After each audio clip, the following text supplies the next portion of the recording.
negatif gitu. Kalau itu kan ya pilihan orang masing-masing gitu. Mungkin dia punya problem dan apa gitu. Tapi kalau gue emang tujuannya untuk yang baik gitu. Tapi tetap mereka nggak mau. Akhirnya sampai marah dan gue sempet diusir di rumah, ditahan sama mama gue. Ini ujian pertama nih buat gue nih.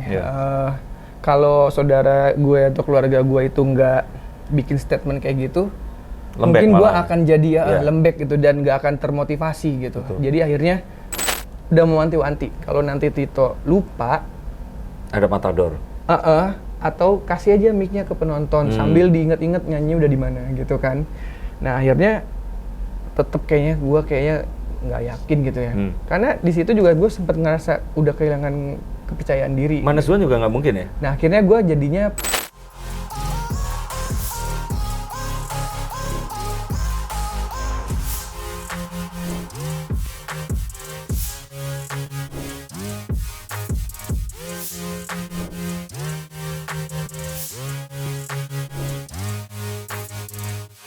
Halo Sensikers, kembali berjumpa bersama saya Denny Darko. Tidak ada yang namanya misteri, yang ada adalah tanda-tanda yang kita semua coba untuk mengerti. Ini sebenarnya ngobrol-ngobrol ringan di rumah saya, di studio saya bareng sama teman-teman saya. Nah, karena memang selalu ada hal yang menginspirasi dari orang-orang yang saya pikir mereka akhirnya mencapai apa yang mereka cita-citakan dan impikan. Dan kita akan coba ngobrol dengan salah satu teman saya yang dia ini mengalami tragedi di puncak karirnya. Tragedinya nggak benar-benar nggak kaleng-kaleng, yaitu kesetrum listrik 10.000 watt, bener ya? Iya. Di kolam renang saat manggung. Nah langsung kita akan ngobrol. Kalau kalian tahu, ini adalah Tito yang dikenal dulu dengan Tito Cilapok.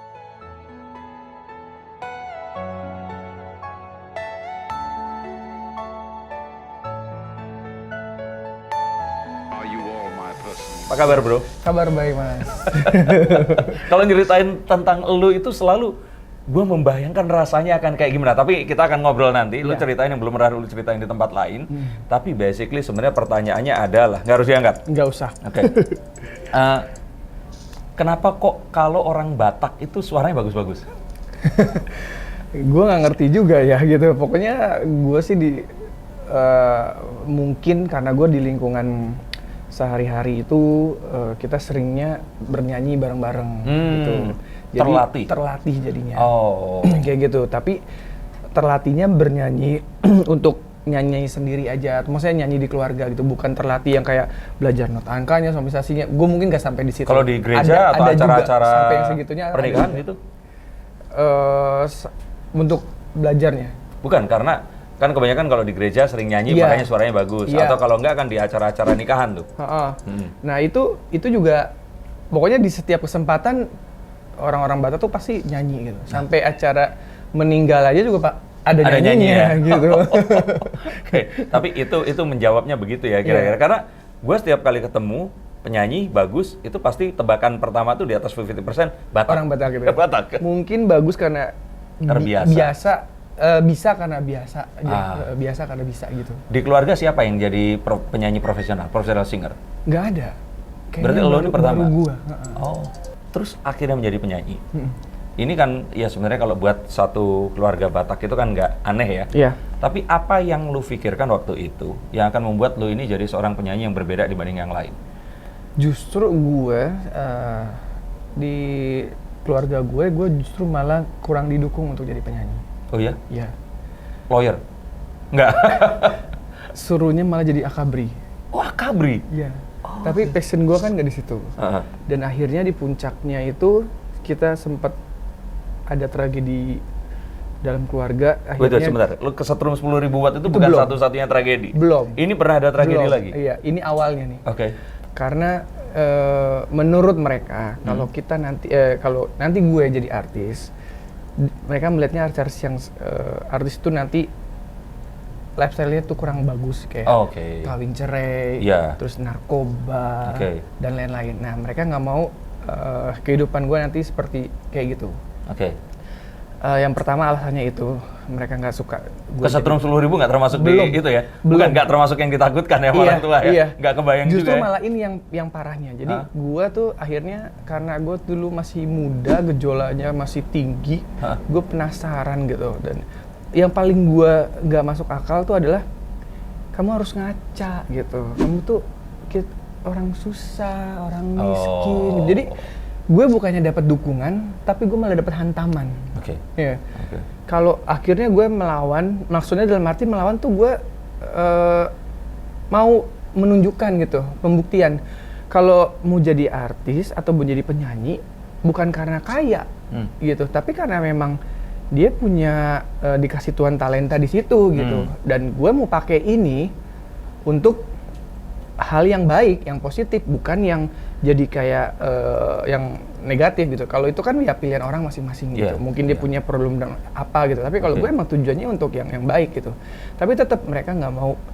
Akhirnya sampai marah dan gue sempat mau diusir di rumah, ditahan sama mama gue. Akhirnya keluarga besar yang lain tuh tambah murka kali ya, tambah marah. Itu di kota apa? Di Jakarta, di Bekasi. Oh, di Bekasi? Iya. Gua kira tuh terjadi di Sumatera, enggak ya? Mereka yang orang Bekasi aja masih menganggap kalau jadi artis itu seperti itu berarti? Iya. Nah, sampai dibilang kalau lo bisa jadi artis, saya sembah kaki kamu. Itu dari keluarga gue kayak gitu. Akhirnya gue di situ kayak ada sedih, kesel, terus gue mau buktiin gitu. Padahal banyak loh ya artis-artis Batak yang sukses yang lain juga. Iya, makanya jadi gue kenapa gue nggak boleh? Ya alasannya ya lu ngaca aja gitu. Bapak lu tuh apa? Mama lu tuh apa? Emang bapak sama mama tuh apa? Bapak gue kerjanya serabutan. Yang udah gue tahu ya dulu awalnya dia kerjalah kantoran, tapi udah kesini-sininya udah nggak kerja kantoran, akhirnya ya dia kerja apa aja yang ada, sampai dia ngojek juga. Iya sampai kayak gitu. Tapi zaman itu nggak kayak Grab sekarang ya, ngojek zaman itu ya. Ojek pangkalan. Itu tahun gitu berapa tuh? Aduh, boleh cerita. 2001 atau 2020, udah lama lah pokoknya. Jadi gue masih SMP ke SMA tuh bokap udah ngojek. Ya berarti tahun 2000-2001 ya? Iya kayak gitu. Nah terus akhirnya nyokap gue juga jualannya cuma jualan kue. Dan itu rutinitas gue adalah pagi-pagi gue anterin kue dari yang buatan mama itu ke warung-warung. Ya. Habis itu dari perjalanan tuh gue sambil kue, donat gitu. Dek beli sampai menuju ke warungnya gitu. Ya syukur-syukur laku. Sampai ke warung itu, sebelum ke warung tuh udah habis. Tapi kadang-kadang enggak juga, jadi dititip lah di warung itu. Nah habis di warung itu, gue sekolah. Pulang sekolah, ya gue harus ambil kue itu. Laku berapa, ya itu yang gue kasih, nih mah kuenya ini. Berapa sih lakunya? 100.000, 200.000? Aduh, kecil banget gitu. Makanya sedih gue tuh kalau melihat nasib gue ya gitu, nggak kurang beruntung kayak teman-teman yang lain gitu. Tapi gue di sini justru gue bangga gitu dengan hasil pencapaian gue. Gue tuh nggak dapat dukungan dari keluarga, jadi kayak gue ngerasa berjuangnya sendiri gitu. Tapi beruntungnya lagi, gue punya teman-teman yang circle-nya yang support gue gitu. Teman dari? Dari awalnya ya sebelum ke jalur profesional ya, dari anak temen SMA ya kan, bikin band, bentuk band kayak gitu-gitu. Terus bandnya bubar, ya akhirnya gue tetap berjalan sendiri. Ya udah gue melihat ikut-ikutan ajang-ajang di televisi ya kan. Ya itu pokoknya gue mau ngebuktiin bahwa kemarin itu kan geram juga ya. Ya gue mau buktiin nih, biar aja nanti kalau gue jadi artis disembah. Akhirnya pada saat itu memang emosinya kayak gitu. Tapi setelah gue udah jadi penyanyi, ya gue udah lebih kalem ya bahasanya gitu. Jadi mungkin ini ujian pertama nih buat gue nih. Kalau saudara gue atau keluarga gue itu nggak bikin statement kayak gitu, lembek, mungkin gue akan jadi lembek gitu dan nggak akan termotivasi gitu. Jadi akhirnya gue semangat, itu yang membakar gue tuh sampai gue membuktiin gitu. Nah, ya benar, orang-orang di zaman itu mau jadi artis, ya benar sih, butuh modal ya. Betul, belum ada TikTok, Iya. belum ada YouTube, Belum. Instagram juga. Nggak ada. Iya. Terus nggak ada juga program-program acara musik. Iya, kita harus nunggunya tuh nunggu kalau nggak Idol, iya kan?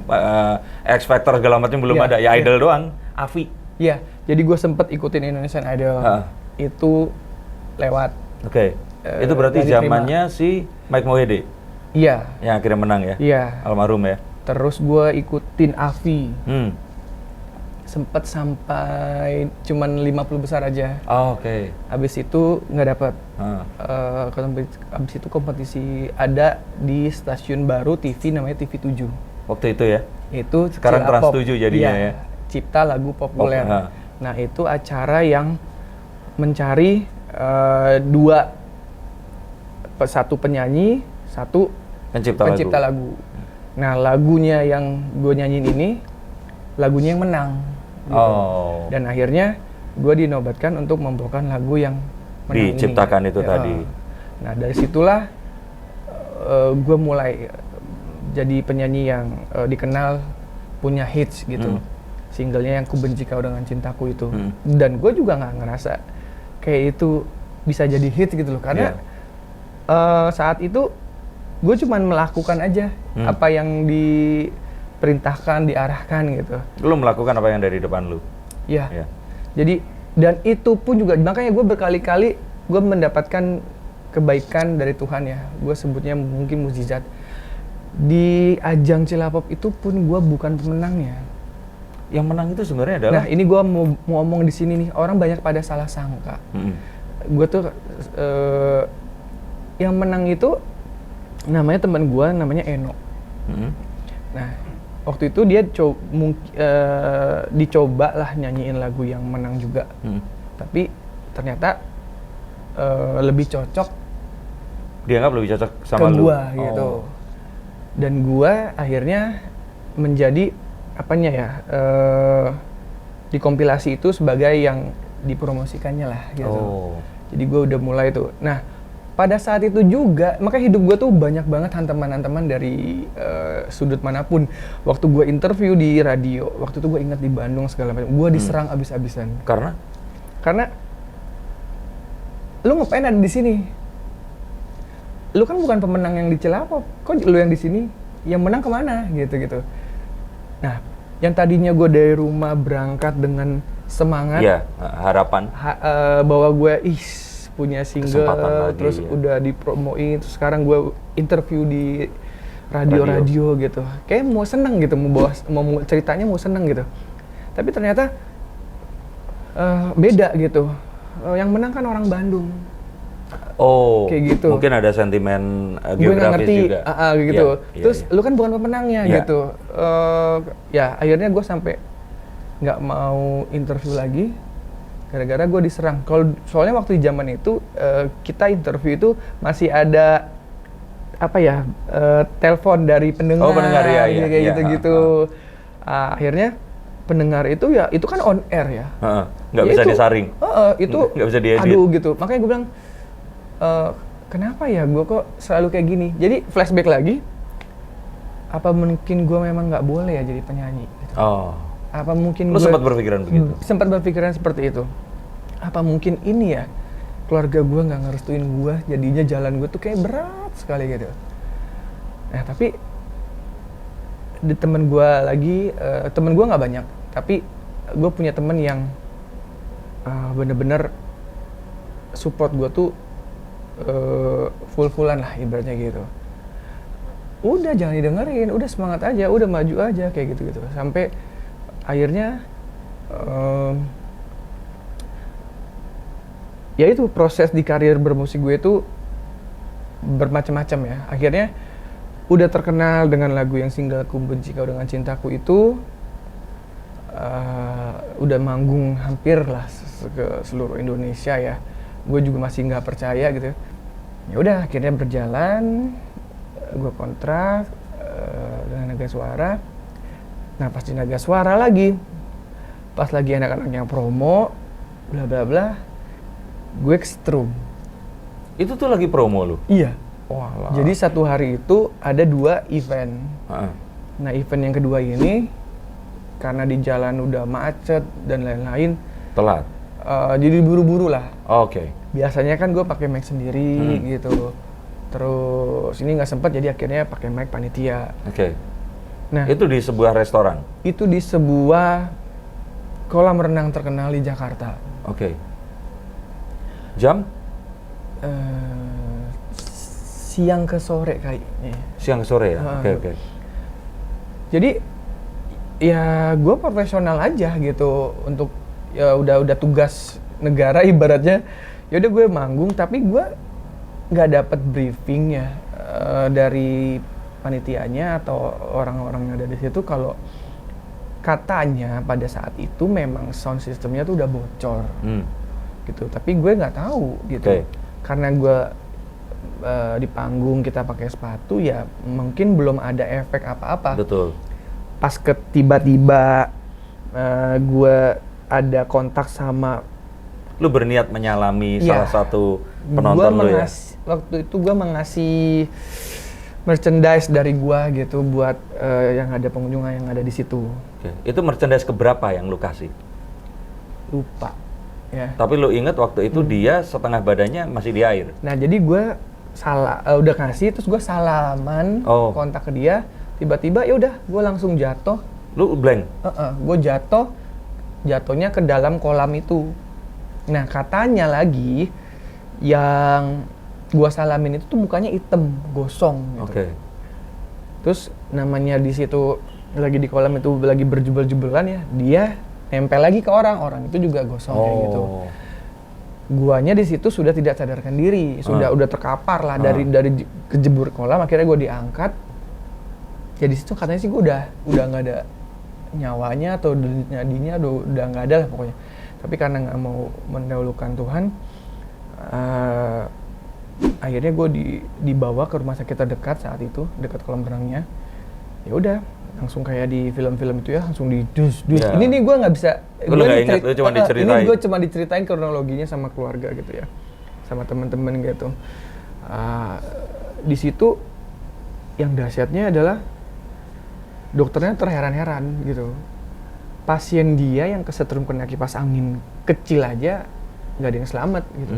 Tapi ini kamu sound system yang gede gitu bisa denyut nadinya, akhirnya jantungnya tuh muncul dan itu stabil rapi gitu. Tapi gue tidak sadarkan diri selama 18 jam koma.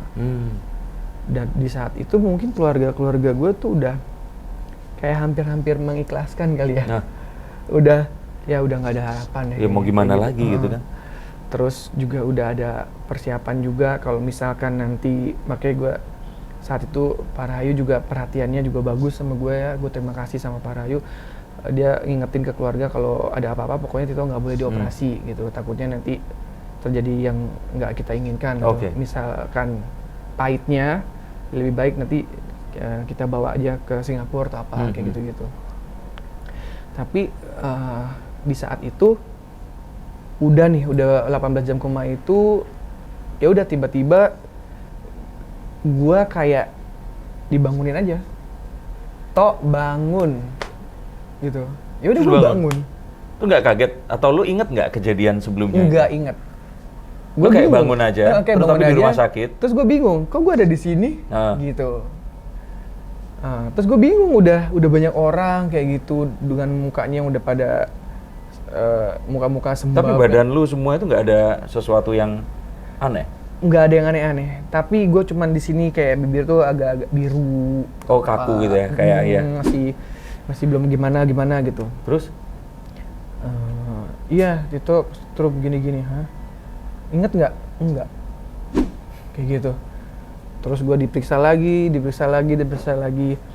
Dokter tanya, kamu namanya siapa? Oh ya, dicek ya? Dicek. Tito. Nama lengkap, Tito Hitler, tetap tangguh, tasoid gitu kan. Pekerjaannya penyanyi. Ya. Terus, oh iya benar-benar. Terus tiba-tiba dia tanya lagi, toh sekarang presidennya siapa? Gue jawabnya Megawati. Padahal saat itu presidennya SBY. Jadi memori gue mundur. Oh.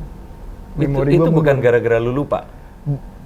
Gue nggak ngerti antara lupa atau udah amnesia atau memang Maksudnya memang ada simptom seperti itu kemungkinan. Iya. Jadi memorinya katanya memori gue ini mundur.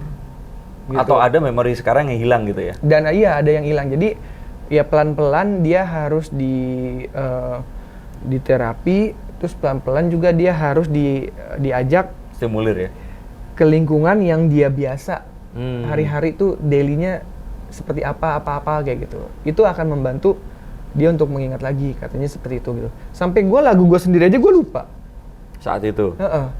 Nah, di situ lagi dapat hantamannya lagi gitu. Kenapa? Sorry. Nah, abis dari kejadian itu, gue udah boleh pulang. Ya udah, gue pulang. Nah, itu masih ada yang lupa-lupa tuh. Saudara, teman, itu ada yang lupa gitu. Jadi kayak film yang pernah gue ngerasain kayak film yang First Date itu ya kalau nggak salah, yang Drew Barrymore itu. Iya. Jadi gue setiap second nanya, sempat kayak gitu. Dan gue sempat mengalami trauma. Gue mau ngecas handphone aja tuh gue nggak berani gitu, karena takut gitu. Terus tiba-tiba gue juga suka blank. Sampai sekarang? Enggak? Ada masih sedikit gitu, karena kalau udah, makanya waktu itu gue kan harus sebenarnya masih itu dalam rangkaian Perawatannya? Rangkaian untuk promo single gue ya kan? Oke. Nah, di saat itu juga gue tuh dapat jadwal untuk manggung di Dahsyat RCTI.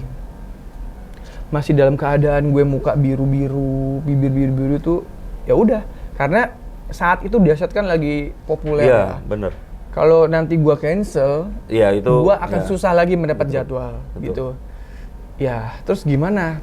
Terserah Tito-nya, Tito mau apa enggak? Ya karena emang udah jiwa gua tuh udah sebagai penyanyi gitu, terus emang ini yang gua mau gitu kan. Jadi ya gua semangat, nggak apa-apa. Lu tampil di Dahsyat? Gua tampil di Dahsyat gitu. Apa yang terjadi?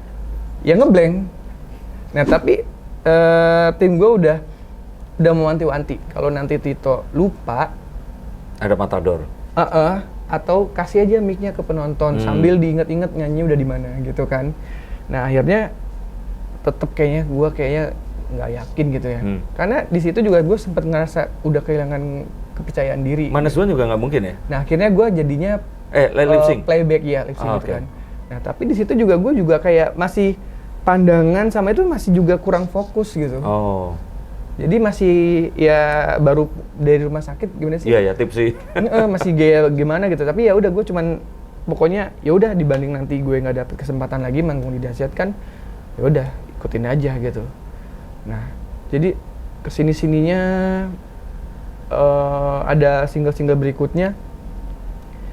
Gue ya itu suka ngeblank tiba-tiba lagi nyetir tuh lupa cara nyetir. Gak serem tuh, lagi nyetir, tiba-tiba lupa. Lah, ini gimana caranya nih gitu. Terus injek apa nih? Temen gue udah panik, yang dari samping udah narik brake, yang di belakang udah jagain setir kayak gitu-gitu. Akhirnya berhentilah dengan asal-asalan itu. Lu kenapa? Gitu. Nggak tahu, gue lupa. Gimana sih? Lu nggak dikira act out itu apa? Nggak ngerti udah. Nah terus yang pernah gue lagi anehnya lagi, gue pernah dapet kayak misalnya ada kayak gue kayak ada vision gitu loh. Wah ini menarik ya. Terus kayak ada vision yang bakalan terjadi sama orang-orang yang di sekitar gue gitu. Tiba-tiba gue ngeliat ini nih, mas kameramennya nih nanti keluar, dia dijambret orang, ceritanya tuh kayak gitu. Jar, hati-hati Jar. Misalnya gitu ya, dijambret orang, terus dia melakukan apa sih? Itu lu pikirin atau kegambar? Kegambar. Dia dijambret orang, tapi dia melakukan perlawanan, dan akhirnya dia kena apa, ditonjok sama ininya, kena pukul apanya, dia meninggal atau berdarah-darah. Contoh yang kejadian apa waktu itu? Nah, pernah ada yang kejadian yang anehnya, gue gini ngelihat temen gue dikenal ini ada kakaknya. Terus gue ngeliatin, tiba-tiba tuh gue jadi ngeliatin dia ya, karena kesorotnya tuh dia gitu kan. Terus ada tampil ini kakaknya dia, ini perempuan. Terus sebelahnya datang ininya tuh suaminya. Dia ini adegan yang lu bayangkan? Enggak, yang ditampilkan. Dia diselingkuhin? Iya, dia diselingkuhin gitu. Suaminya ini udah punya hubungan sama siapa lah, misalnya kayak gitu-gitu. Terus ya gue cerita gitu, nanti kakak lu diginiin gitu. Tapi ya gue ini gue nggak tahu ya, cuman ada di ini gue kayak gini gitu, bisa dipercaya atau pun nggak dipercaya juga nggak apa-apa gitu. Tapi pas dilihat-lihat gejala-gejalanya benar. Nah akhirnya kakaknya itu manggil gue, nanya gue gitu. Makin pembahasannya makin panjang kan. Terus gimana? Ya udah, nanti diem aja. Dia tambah marah, kesel. Gue diginiin, gue diem, gue marah. Ini gitu ya, gue harusnya ini. Enggak, jangan. Di situ lu nggak boleh ngomong. Nanti dia yang ngomong. Oh. Nanti dia yang cerita. Iya. Buat bener apa enggak? Nanti dia yang cerita. Suaminya yang cerita. Kalau dia selingkuhin dia, terus dia ada hubungan gini-gini, nanti dia yang cerita gitu.